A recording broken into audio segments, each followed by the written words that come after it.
사랑과 은혜가 충만하신 살아계신 우리 아버지 하나님, 영원한 죄와 사망에서 값없이 구원해 주신 은혜 감사드립니다. 특별히 청년의 때 우리를 구원하셔서 우리 인생 가운데 가장 중요한 때를 주님께 드릴 수 있는 기회 주시니 더욱 감사드립니다. 주님이 기뻐하는 것으로 우리도 기뻐하게 하시고, 주님이 사랑하는 것 우리도 사랑하게 하시고, 주님이 미워하는 것 우리도 미워하게 하시고, 주님이 소중하게 여기는 것을 우리도 소중하게 여길 줄 아는 당연한 믿음을 갖도록 도와주시옵소서. 썩어질 세상에 살지만 썩지 아니할 하늘을 소망하며 살아가게 도와주시옵소서. 주님만으로 만족하고 주님만으로 기뻐할 줄 아는 올바른 믿음을 우리에게 더하여 주시옵소서. 선한 일을 사모하는 열심을 주시고, 주님을 위해 살기도 하고 죽기도 하리란 할 것을 마음에 품는 각오와 합당한 믿음의 자세를 우리에게 더하여 주시기를 간절히 바라고 원합니다. 이 시간 하나님의 뜻과 영광만 나타나길 원합니다. 성령께서 말씀을 듣는 모든 이들의 마음과 생각을 열어주시고 붙잡아 주셔서 말씀으로 우리의 생각을 다스려 주시고, 말씀으로 우리의 생각을 변화시켜 주시고, 말씀으로 식어진 우리의 심령을 뜨겁게 회복시켜 주시옵소서. 방망이와 같은 말씀으로 우리의 어그러진 생각들, 그리고 단단한 고집들 곧게 펴주시고 깨트려 주시고, 불과 같은 말씀으로 우리의 삶을 뜨겁게 회복시켜 주시기를 간구드리며 우리를 사랑하시는 예수님 이름으로 감사하며 기도드렸습니다. 아멘. 아모스 7장 7절입니다. 또 내게 보이신 것이 이러하니라. 다림줄을 띄우고 쌓은 담 곁에 주께서 손에 다림줄을 잡고 서셨더니 내게 이르시되, 아모스야, 내가 무엇을 보느냐? 내가 대답하되 다림줄이니이다. 주께서 가라사대, 내가 다림줄을 내 백성 이스라엘 가운데 베풀고 다시는 용서치 아니하리니. 9절같이 읽죠. 이삭의 산당들이 황폐되며 이스라엘의 성소들이 회파될 것이라. 내가 일어나 칼로 여로보암의 집을 치리라 하시니라. 여러분, 다림줄 보신 적 있습니까? 다림줄은 건물을 세울 때, 벽을 세울 때 수직과 수평을 확인하기 위해 띄우는 추예요. 그 다림줄을 통해서 이 담과 건물이 정상적으로 반듯하게 이렇게 딱 세워져 있는지 테스트하는 거죠. 확인하는 용도입니다. 여기서 다림줄을 띄우고 쌓은 담이 북이스라엘이거든요. 하나님이 처음에 이스라엘을 세울 땐 정말 올바르게 정상적으로 선택했고 세웠다는 거예요. 그런데 다시 한번 다림줄을 띄웠더니 웬걸요? 처음엔 바르게 세웠던 북이스라엘이 이제 점점 기울어지기 시작한 겁니다. 점점 하나님의 뜻에서 멀어지기 시작한 거죠. 여러분, 담도 기울어지는 각을 보면 아랫부분은 약간 기울죠. 아랫부분에서는 약 1도 정도 조그만 차이가 나지만, 그러나 이 건물이 2층, 3층, 4층, 5층으로 올라가면 올라갈수록 기준점에서 점점 멀어진다는 사실을 확인할 수가 있어요. 아랫부분에서는 별 문제 없는 것 같죠? 처음엔 그럴 수 있지 뭐, 교재 한번 빠질 수 있지, 봉사 안 할 수 있지, 바쁜데, 헌금 못 할 수 있지, 어려운데, 처음엔 별 문제 없는 것처럼 보이죠? 근데 1년, 2년, 3년, 4년, 5년 신앙생활이 지나면 지날수록 하나님으로부터, 하나님의 기준점으로부터 너무 멀리 멀어져 있는 자신을 발견하게 되는 거예요. 원래 하나님은 정상적으로 반듯하게 북이스라엘을 세웠던 것이죠. 그런데 시간이 지나면서 멀어져 있는, 기울어져 있는 북이스라엘을 발견하게 된 거예요. 여러분, 혹 우리의 삶 속에 하나님의 다림줄을 드리웠을 때 그 기준에서 멀어져 있는 것이 있다면, 세상으로 기울어진 것이 있다면, 하나님의 뜻과 말씀에 맞지 않는 것이 있다면 오늘 결단하셔야 됩니다. 무너뜨리겠습니다. 하나님, 무너뜨리겠습니다. 하나님 기준으로부터 멀어져 있는 것들, 하나님 마음에 맞지 않는 것들, 하나님 뜻에 맞지 않는 것들이 내 안에 발견된다면 하나님, 무너뜨리겠습니다. 무너뜨릴 것이 많습니다. 가장 먼저 여러분, 우리의 생각, 우리의 고집 무너뜨려야 됩니다. 악인은 그 길을, 불의한 자는 그 생각을 뭐예요? 버리고 여호와께로 돌아오라. 그래야하면 그가 널리 용서하시리라. 그가 긍휼히 여기시리라. 그리고 널리 용서하시리라. 여러분, 하나님께 돌아가는데 막는 최대의 장애물이 나와 있죠. 우리의 생각이에요. 그래서 그 생각을 버리고 오라는 것이죠. 우리는 여러 가지 잘못된 생각들을 가지고 있는데, 나는 이 죄를 버리고 이 죄를 해결하고 하나님께 돌아갈까요? 이것을 해결하기 전까진 돌아갈 수 없고 봉사할 수 없어. 잘못된 생각이죠. 돌아와야 해결되는 거예요. 돌아와야 풀릴 수 있고, 돌아와야 그 문제가 해결되는 것이죠. 예레미야 6장 19절 다 같이 읽겠습니다. 땅이여 들으라. 내가 이 백성에게 재앙을 내리니 이것이 그들의 생각의 결과라.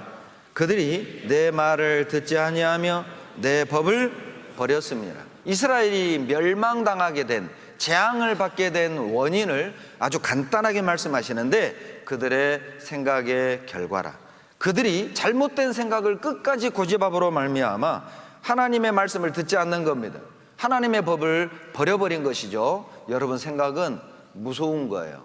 어떤 생각을 갖느냐에 따라서 하나님의 말씀을 버릴 수도 있고, 하나님의 말씀을 듣지 않을 수도 있고, 그리고 어떤 생각을 갖느냐에 따라서 말씀 앞에 나와서 회복이 될 수도 있는 거거든요. 자, 곰곰이 여러분의 내면을 살펴보세요. 나의 생각에는 문제가 없습니까? 도대체 이스라엘이 어떤 생각을 갖고 있었기에 재앙을 초래한 걸까요? 20절에 그들의 생각의 모습이 나옵니다. 자, 어떤 생각이었는지 보시죠. 20절 다 같이 읽겠습니다. 시바에서 유황과 원방에서 향품을 내게로 가져오면 어찌미뇨. 나는 그들의 번제를 받지 아니하며 그들의 희생을 달게 여기지 않노라. 시바는 외국이죠. 발음을 확실히 하셔야 됩니다. 시바는 외국입니다. 그 외국에서 유향, 향품을 사들여 온 겁니다. 외제죠. 자, 외제는 쌉니까 비쌉니까? 비싸죠. 비싼 예물은 하나님께 갖다 드리는 겁니다. 외제를 하나님께 바친 것이죠. 그런데 하나님은 기뻐하지 않으셔요. 왜냐하면 그들은 비싼 향품은 하나님께 드렸지만 그들의 마음은 하나님께 드리지 않았어요. 하나님이 원했던 건 비싼 향품이 아니었습니다. 하나님이 원했던 건 이스라엘 백성들의 마음이었죠. 그들은 향품은 드렸지만 마음은 드리지 않았어요. 더 놀라운 건 그러면서도 그들은 신앙생활 잘하고 있다고 생각했다는 거예요. 아무 문제 없다고 생각했던 것이죠. 마치 우리들처럼 동계수련회 참석했고 헌금도 하고 봉사도 해. 난 신앙생활 잘하고 있어. 그러나 마음은 드리지 않습니다. 주님을 사랑하지 않아요. 내 안에 사랑하고 있는 건 다른 게 있어요. 여러분, 그게 가능합니다. 세상을 사랑하면서 동교수련회 올 수 있습니다. 주님을 사랑하지 않으면서 헌금할 수 있습니다. 봉사할 수 있어요. 그런데 정말 놀라운 것은 아무 문제의식이 없다는 거예요. 나는 지금 잘하고 있어. 신앙생활 아주 잘하고 있어. 그 생각의 결과로 그들은 망했던 거예요. 예레미야 8장 4절 5절입니다.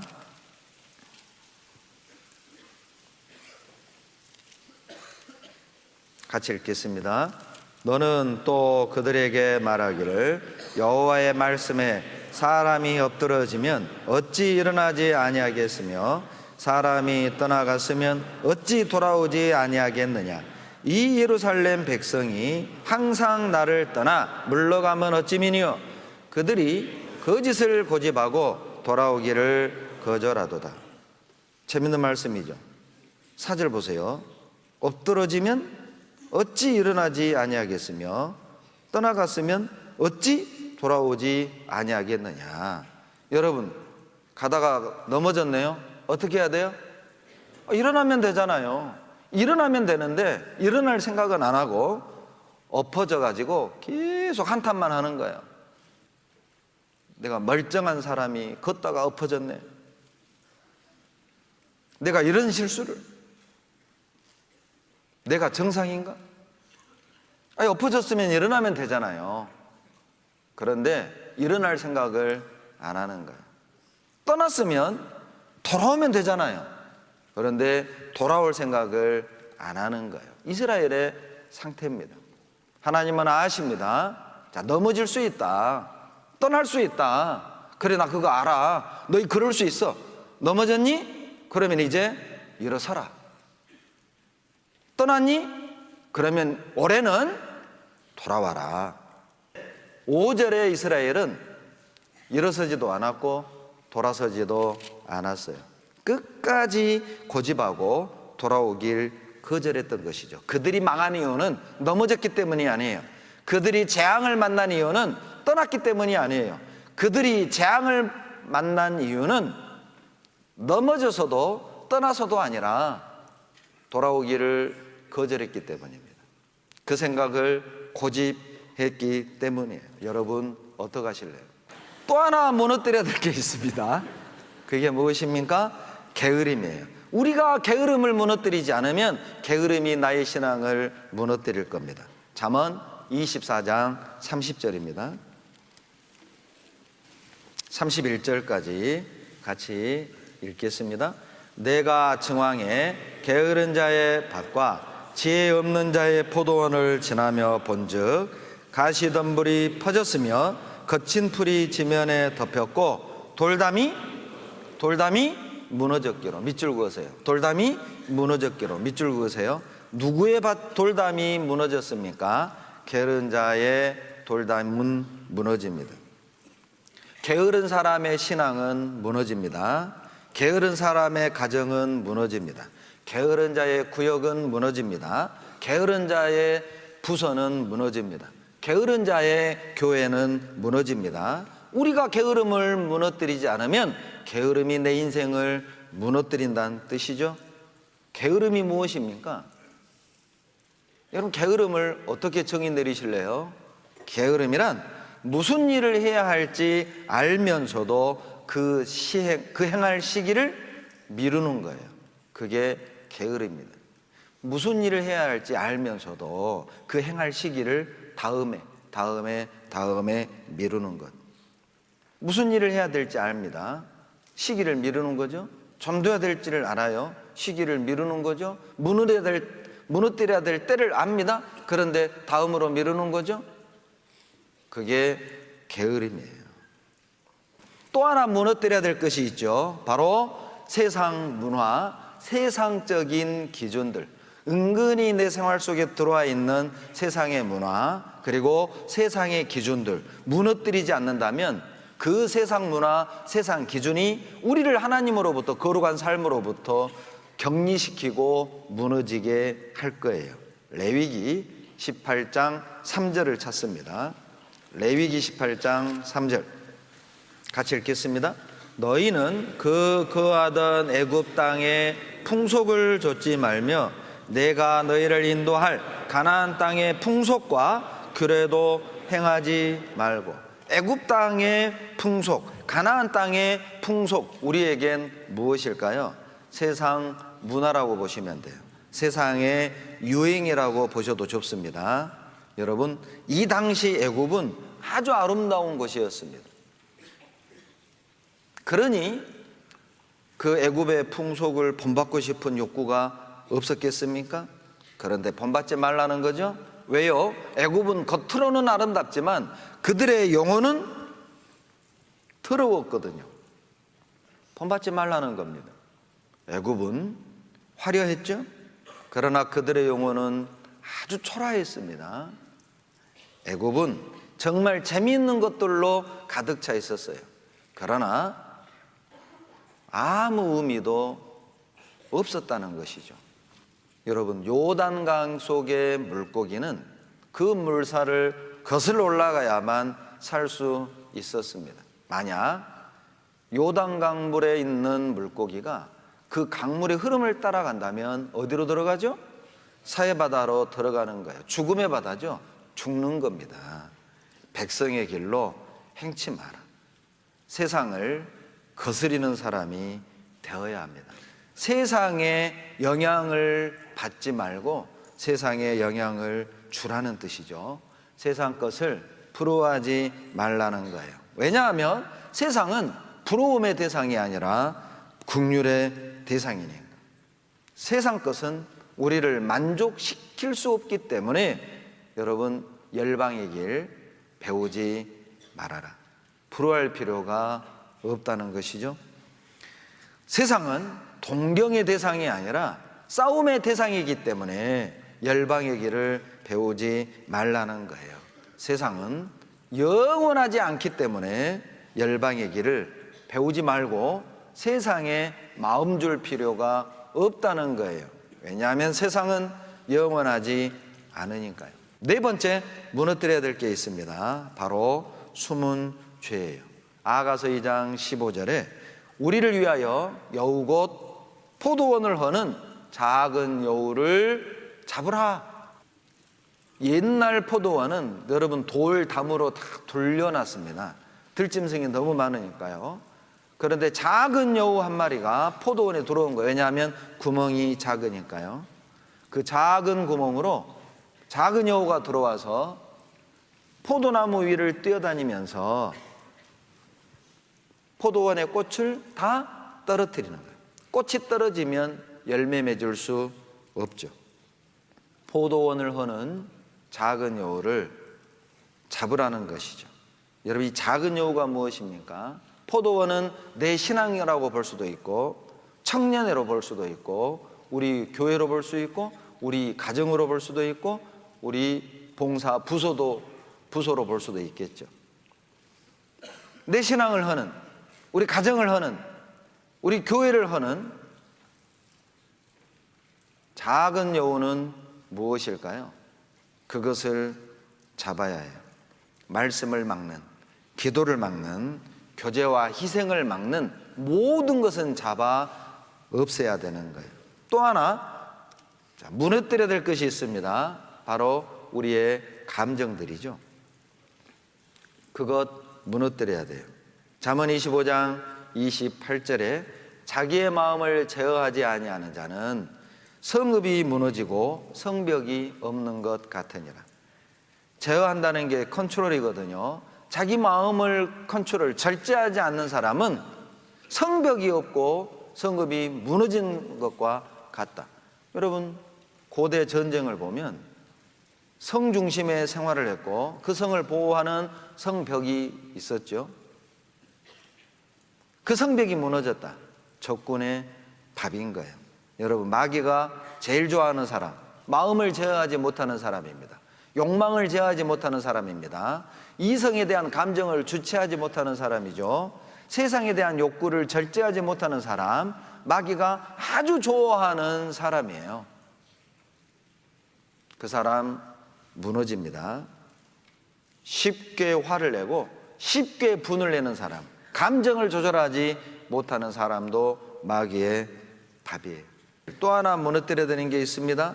바로 죽이는 말. 잠언 11장 11절 같이 읽겠습니다. 성읍은 정직한 자의 축원을 인하여 진흥하고 악한 자의 입을 인하여 무너지느니라. 여기 또 하나의 성읍을 무너뜨리게 하는 것이 나오죠. 악한 자 입입니다. 자, 쉬운 번역을 읽어드릴게요. 잠언 11장 11절의 쉬운 번역은 올바른 사람의 축복은 마을에 번영을 가져오고 나쁜 사람의 말은 마을을 깨트린다, 마을을 무너뜨린다, 그런 뜻이에요. 악한 자의 입은 상대방의 신앙도 무너뜨리지만, 상대방의 인격도 무너뜨리지만 자기 자신도 무너뜨리는 거예요. 말 한마디로 실족시키기 참 쉽죠. 말 한마디로 연약한 형제자매를 세우는 데는 많은 시간과 물질과 노력을 필요로 합니다. 그러잖아요.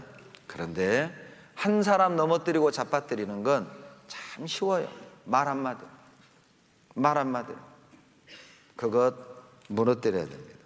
반대로 세워야 할 것도 있어요. 여러분, 우리는 무엇을 세워야 될까요? 자기 집을 세우는 자가 돼야 돼요. 잠언 14장 1절입니다. 같이 읽겠습니다. 무릇 지혜로운 여인은 그 집을 세우되 미련한 여인은 자기 손으로 그것을 허느니라. 여러분, 이 집은 개인의 신앙으로 보셔도 되고요, 자기 가정도 되고요, 교회도 되는 겁니다. 여러분, 놀랍지 않습니까? 14장 1절을 보면 세우는 자도 성도이지만 무너뜨리는 자도 성도라는 사실을 알 수 있어요. 형제 자매들이 서로의 신앙을 세울 수도 있지만 서로의 신앙을 헐 수도 있고요, 형제 자매들이 교회를 세울 수도 있고 교회를 무너뜨릴 수도 있다는 거예요. 우리는 둘 중에 하나의 모습으로 살아가는 거죠. 세우는 자의 모습으로 신앙생활을 할 수도 있고 무너뜨리는 자의 모습으로 신앙생활을 할 수도 있어요. 여러분, 세우는 자입니까? 무너뜨리는 자입니까?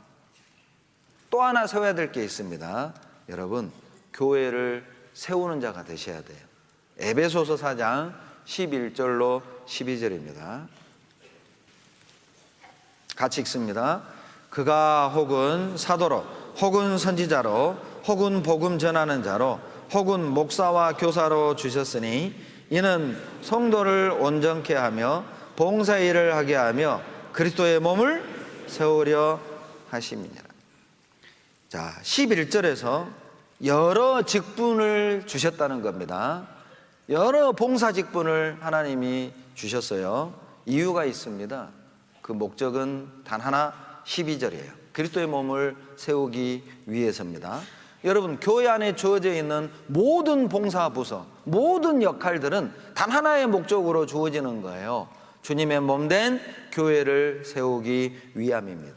자, 그렇다면 우리는 교회 질서에 순종할 수밖에 없어요.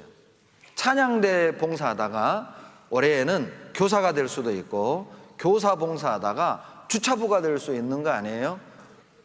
여러분, 내가 하고 싶은 일을 하는 게 중요한 게 아니라 주님의 작전이 성공하는 게 중요한 거잖아요. 내가 원하는 봉사를 하는 게 중요한 게 아니라 주님의 몸된 교회가 세워지는 게 중요한 거예요. 모든 봉사부서는, 모든 교회 안의 역할들은 교회를 세우기 위해 존재한다.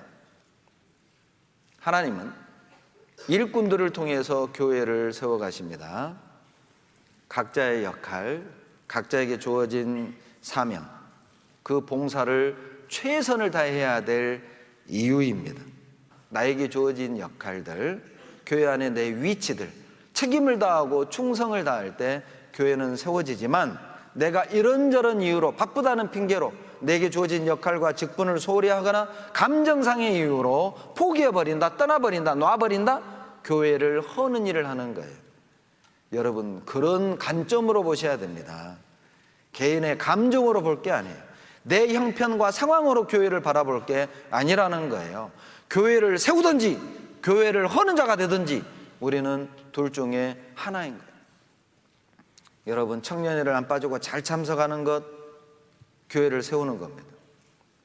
게으름 때문에 청년회를 빠졌습니까? 교회를 헐었던 거예요. 이방인 친구들과 어울리면서 교제를 떠났습니까? 교회를 허는 겁니다. 여행 가고 싶어서 이 봉사를 소홀히 했습니까? 교회를 허는 거라니까요. 이성에 빠져가지고 숨은 죄를 지었습니까? 교회를 허는 거라니까요. 교회를 한다, 얼마나 무서운 일입니까? 교회 안에 주어져 있는 모든 것들, 구역 모임, 모도회, 동계수련회, 전도집회, 교회학교 교사 모임, 그 모든 것들은 교회를 세우기 위함이에요. 이런저런 이유로 소홀히 한다면 교회를 허는 것이죠. 자, 여러분, 우리는 말씀으로 세우는 자가 되어야 됩니다. 잠언 24장 3절입니다. 집은 지혜로 말미암아 건축돼. 이 지혜가 말씀이죠. 명철도 말씀으로 보면 됩니다. 또 예수님으로 보셔도 되고요. 여러분, 집은요, 우리의 각자의 신앙, 교회, 청년회, 봉사, 부서로 보아도 된다고 말씀드렸습니다. 여하튼 무엇이 우리의 신앙과 교회를 세웁니까? 지혜로 말미암아 견고하게 세워지는 거예요. 그래서 우리가 동계수련회 때마다 이렇게 풍성하게 말씀을 배우는 거예요. 여러분, 말씀이 없으면 무너집니다. 내 안에 말씀이 있으면 절망 속에 있는 형제자매들을 세워줄 수 있고, 넘어져 있는 형제자매들을 세워줄 수 있고, 상처받고 낙심되어 있는 형제자매들을 다시 이렇게 세울 수 있다니까요. 그래서 우리는 늘 말씀 가운데 있어야 하는 거예요. 말씀은 세우는 능력이 있습니다. 하나님도 세우는 능력이 있죠. 역대하 3장입니다. 역대하 3장 17절 같이 읽겠습니다. 그 두 기둥을 외소 앞에 세웠으니 좌편에 하나요 우편에 하나라. 우편 것은 야긴이라 칭하고 좌편 것은 보아스라 칭하였더라. 성전을 짓고 성전 들어가는 입구 양쪽에 기둥 두 개를 세운 겁니다. 여러분, 이 두 기둥은 전혀 건물을 바치는 그런 기둥이 아니에요. 이 두 기둥을 세운 목적은 딱 하나예요. 두 가지를 기억시키는 상징적인 기둥인 겁니다. 성전을 들어갈 때 우리 편에서 볼 때 오른쪽이 야긴이에요. 왼쪽이 보았습니다. 우리가 바라볼 때 말이죠. 여러분, 야긴 1 써 있죠. 그리고 나눠주에 보면 저가 세우리라. 야긴의 뜻이 무엇입니까? 하나님은 세우신다.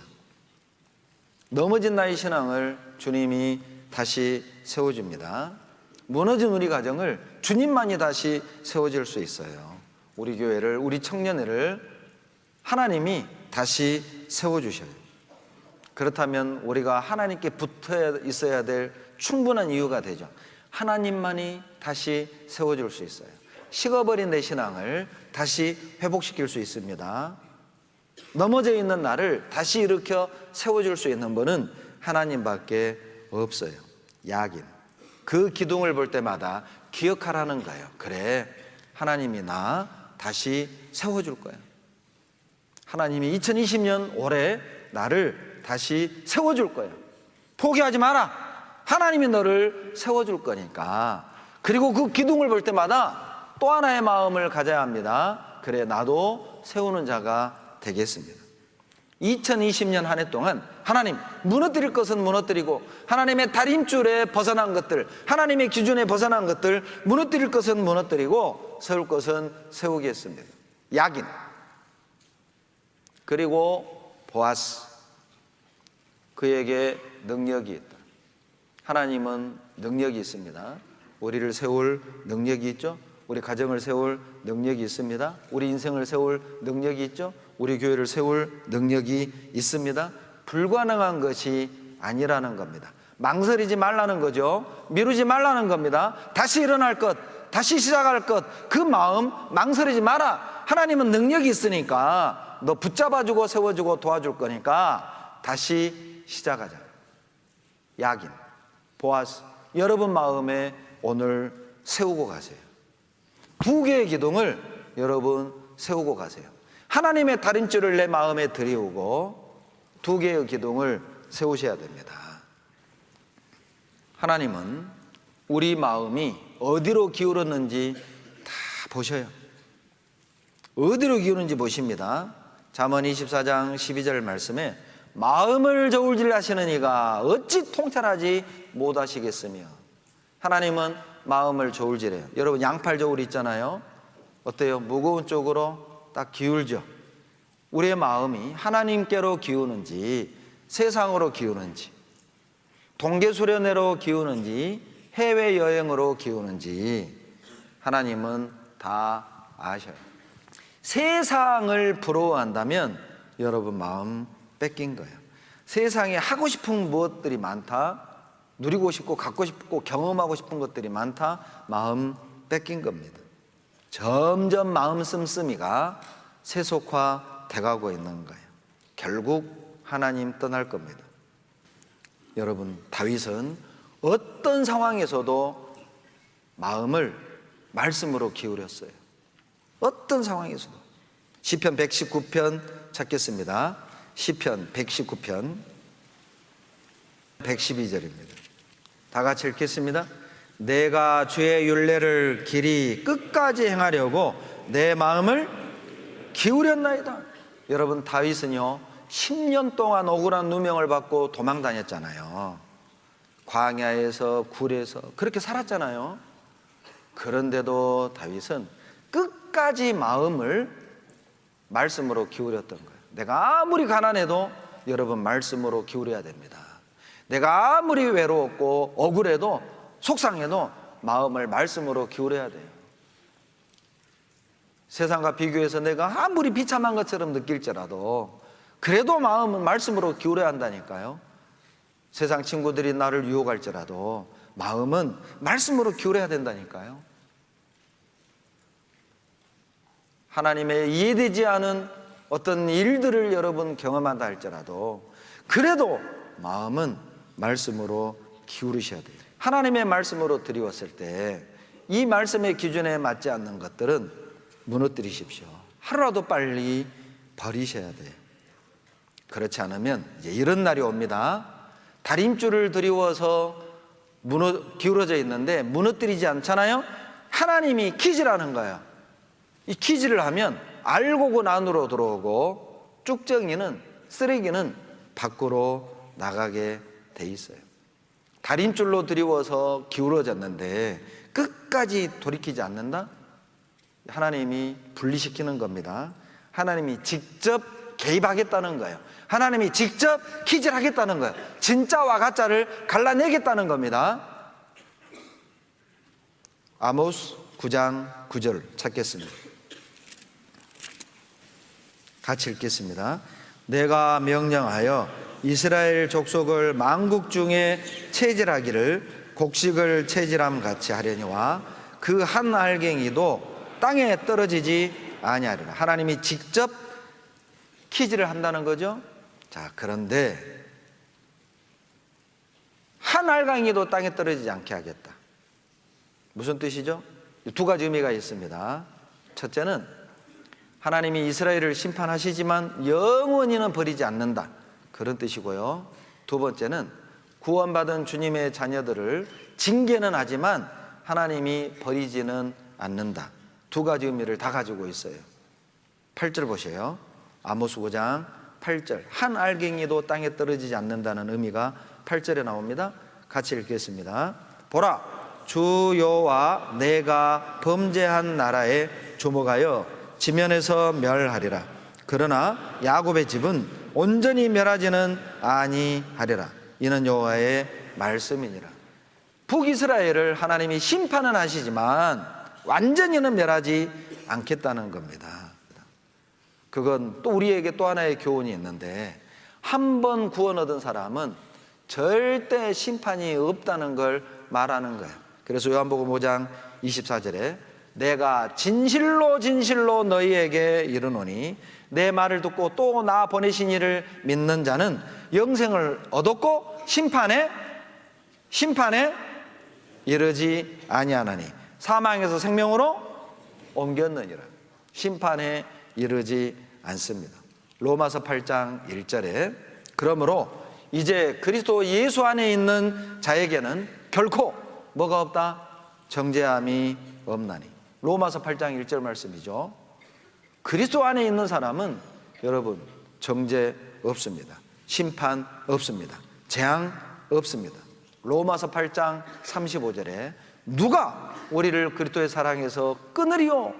환난이나 곤고나 핍박이나 기근이나 적신이나 위험이나 칼이냐? 어떤 것도 우리를 그리스도의 사랑에서 끊을 수 없습니다. 로마서 8장 39절 말씀에 높음이나 깊음이나 아무 다른 피조물이라도 우리를 우리 주 그리스도 예수 안에서 하나님의 사랑에서 끊을 수 없느니라. 여러분, 열매가 익으면 낫을 탁 들이댑니다. 거둬들이는 거예요. 알곡과 쭉정이를 분리시키는 겁니다. 가라지와 알곡을 분리시킨다니까요. 낫을 들이대기 전에는 같이 있어요. 알곡과 가라지가 같이 있습니다. 알곡과 쭉정이가 같이 있습니다. 양과 염소가 같이 삽니다. 좋은 물고기, 나쁜 물고기가 같이 삽니다. 그러나 낫을 들이오면, 농부의 손에, 어부의 손에 딱 잡히면 알곡과 쭉정이가 갈라지고 알곡과 가라지는 분리되고 좋은 물고기와 나쁜 물고기는 분리되고 목자가 나타나면 양은 오른편, 염소는 왼편 분리됩니다. 그날이 와요. 그날이 다가오고 있어요. 마태복음 3장 12절 보시죠. 다 같이 읽습니다. 손에 키를 들고 자기의 타작마당을 정하게 하사 알곡은 모아 곳간에 들이고 쭉정이는 꺼지지 않는 불에 태우시리라. 알곡은 철저하게 모아 창고에 들이고 가라지는 철저하게 분리시켜서 불태워버리는 거예요. 그날이 오는 겁니다. 마태복음 25장 32절에 모든 민족을 그 앞에 모으고 각각 분별하기를 목자가 양과 염소를 분별하는 것 같이 하여 양은 그 오른편에 염소는 왼편에 두리라. 분리되는 날이 오는 겁니다. 알곡입니까? 쭉정입니까? 좋은 물고기입니까? 나쁜 물고기입니까? 양입니까? 염소입니까? 자, 어떻게 할 수 있죠? 어떻게 진짜와 가짜를 알 수 있죠? 마태복음 7장 16절 그의 열매로 그들을 알지니. 열매는 없던 게 어느 순간 생긴 거잖아요. 구원받기 전에 없던 게 생기는 거예요. 그게 열매입니다. 구원받기 전에는 교회 다니는 사람 미워했잖아요. 구원받고 나서는 형제자매를 사랑해요. 그게 열매라니까요. 그것을 보고 우리가 그리스도인인 걸 알아요. 골로새서 1장 6절에 이 복음이 이미 너희에게 이르매 너희가 듣고 하나님의 은혜를 참으로 깨닫는 날부터 너희 중에서와 같이 또한 온천하에서도 열매를 맺어 자라는도다. 진짜 깨달은 사람은 열매를 맺을 수밖에 없어요. 그런데 마태복음 21장 8절로 9절에 열매 없는 무화과 주님이 저주했잖아요. 아침에 시장에서 열매가 있는가 보러 갔는데 잎은 무성한데 열매가 없습니다. 물론 예수님을 받아들이지 않는 이스라엘을 상징적으로 말하는 것이지만 이파리만 무성한 무화과, 혹시 나는 아닌가요? 내 모습은 아닌가요? 이파리만 무성한 거예요. 그런데 드릴 것은 없어요. 봉사는 해. 봉사는 많이 해. 그런데 개인적으로 무릎 꿇는 시간도 없고 묵상하는 시간도 없고 실제적으로 주님께 희생하고 헌신하는 것도 없고 이파리만 무성한 내 모습. 이사야 5장 1절을 보시죠. 내가 나의 사랑하는 자를 위하여 노래하되 나의 사랑하는 자의 포도원을 노래하리라. 나의 사랑하는 자에게 포도원이 있으며 심히 기름진 산해로다. 2절 같이 읽죠. 땅을 파서 돌을 제하고 극상품 포도나무를 심었었도다. 그 중에 망대를 세웠고 그 안에 술틀을 팠었도다. 좋은 포도 맺기를 바랐더니 들포도를 맺혔도다. 여러분, 이 농부의 마음이 어떨까요? 풍성한 포도를 기대하고 포도나무를 심고 그렇게 정성을 들여 가꾸었는데 때가 됐는데 포도가 다 그냥 먹을 수 없는 포도로 맺혔다. 그 얼마나 그 농부는 속상할까. 극상품 포도나무 심었단 말이죠. 야, 이제 때가 되면 아주 좋은 포도를 맺겠지? 그런데 들포도를 맺힌 거예요. 먹을 수 없는 포도를 맺힌 겁니다. 물론 이스라엘을 책망하는 내용입니다. 그러나 우리에게도 적용시킬 수 있는 말씀이죠. 주님은 열매를 바라고 우리에게 모든 걸 주셨잖아요. 돌도 제해주고, 신앙생활 하는데 장애물도 제해주고, 망대도 세워주고, 보호해 주시고, 기름진 산에 우리를 심었잖아요.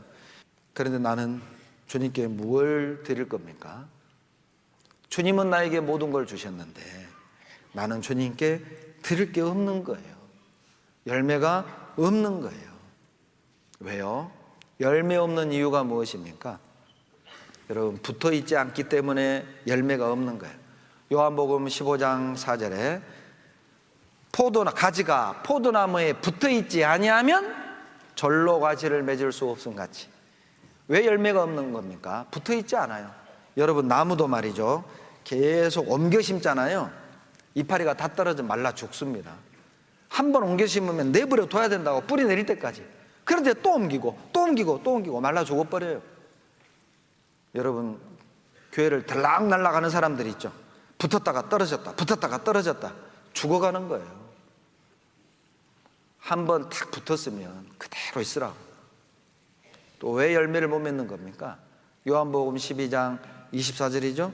하늘의 밀이 땅에 떨어져 죽으면 많은 열매를 맺고, 땅에 떨어져 죽지 아니하면 어때요? 하늘 그대로 있다고 그랬잖아요. 하늘의 밀이 땅에 떨어져 죽지 아니하면 그대로 있는 거예요. 그런데 죽으면 많은 열매를 맺느니라. 요한복음 12장 24절 말씀이에요. 왜 열매가 없습니까? 죽지 않기 때문에 그래요. 내 고집도 안 죽고, 내 욕심도 안 죽고, 내 성격도 안 죽고, 게으름도 안 죽고, 시기 질투도 안 죽고, 용서하고 싶은 마음도 없고, 안 죽는 거예요. 기질이 안 죽는 거예요. 그래서 열매가 없는 겁니다. 여러분, 죽으면 열매 맺는 거예요. 지금이 열매를 맺힐 때입니다. 여러분, 미루지 마세요. 예레미야 8장 20절로 22절 다 같이 읽겠습니다. 추수할 때가 지나고 여름이 다하였으나 우리는 구원을 얻지 못한다 하는도다. 딸 내 백성이 상하였으므로 나도 상하여 슬퍼하며 놀라움에 잡혔도다. 길르앗에는 요양이 있지 아니한가? 그곳에는 의사가 있지 아니한가? 딸 내 백성이 치료를 받지 못하면 어찌니? 추수할 때는 지나가는데 우리는 구원 얻지 못한다. 놀라운 말씀 아닙니까? 여러분, 구원 얻고 싶어하는 사람이 있다는 뜻이잖아요. 구원을 얻고 싶은 사람이 있고 진리를 찾는 사람이 있는데 이러진다면 이게 누구 책임인 겁니까? 구원받고 싶고 하고 진리를 깨닫기 원하는데 전해준 사람이 없어서 지옥 간 거예요. 여러분, 지옥 가서 인터뷰할 수 있다면 아마 자기 죄 때문에 지옥 간 사람도 많지만 구원받고 싶었는데 진리를 찾았는데 누군가 전해주지 않아서, 내가 전해주지 않아서 지옥 간 사람도 있지 않을까요? 여러분, 여러분을 만나는 모든 이들에게 복음을 전했습니까? 여러분 학과 친구들에게, 여러분 직장 동료들에게, 여러분 가족에게, 여러분 정말 복음을 간절한 마음으로 외쳐봤습니까? 추수 때는 다 하여 가는데 나는 구원 얻지 못한다. 여러분, 병 걸린 사람이 약이 없어서 죽는다면 억울하지 않습니다. 병 걸린 사람이 고쳐줄 사람이 없어서 죽어간다면 그거 문제될 거 없잖아요. 그런데 문제는 약도 있고 고쳐줄 사람도 있는데 약을 주지 않아서 죽는다, 고쳐주지 않아서 죽는다. 이 의사가 자기 개인 일이 바빠서 진찰을 안 해주고 치료를 안 해줘요. 자기 약속 있다고 죽어가는 환자를 내버려 두고 자기 개인적인 일을 보러 가요. 그래서 죽었다? 얼마나 억울할까요? 내 주변에 나를 만나는 사람들이 내가 약을 주지 않아서, 내가 고쳐주지 않아서 죽었다. 그건 나의 책임인 거예요. 하나님이 키질하셔요. 분리시키는 날이 오고 있습니다. 하나님의 다림줄로 내 인생을 재어보실 때 나는 정상적으로 서 있습니까? 아니면 세상으로 기울어 있습니까? 무너뜨리세요. 그리고 다시 2020년 한 해 동안 세워봅시다. 기도하겠습니다. 사랑과 은혜가 충만하신 살아계신 우리 아버지 하나님, 감사와 찬양과 영광을 우리 아버지 하나님께 돌립니다. 2020년 첫 시작을 말씀과 찬양과 교제와 섬김 가운데 시작할 수 있음을 감사드립니다. 오늘 하나님의 다림줄로 우리의 삶을 재어볼 때 하나님 앞에 부끄러운 것 없는 우리 모습 되게 도와주시고, 행여라도 세상으로 죄 가운데 기울어져 있는 우리의 모습들이 있다면 하루라도 빨리 무너뜨리고 하나님 마음에 합한 모습으로 다시 세워가는 우리의 삶이 되게 도와주시옵소서. 하나님이 키질을 하는 그때 하나님께 돌려드릴 수 있는 많은 열매를 맺는 우리의 한 해가 되도록 하나님 축복해 주시옵소서. 여기 기도하는 많은 주의 청년들 가운데 주님께 귀하게 쓰임받는 일꾼들이 많이 세워질 수 있도록 도와주시옵소서. 다시 일어나서 새롭게 출발할 수 있도록 우리의 연약한 무릎 붙들어 일으켜 세워주시옵소서. 우리를 사랑하시는 예수님 이름으로 감사하며 기도드렸습니다. 아멘.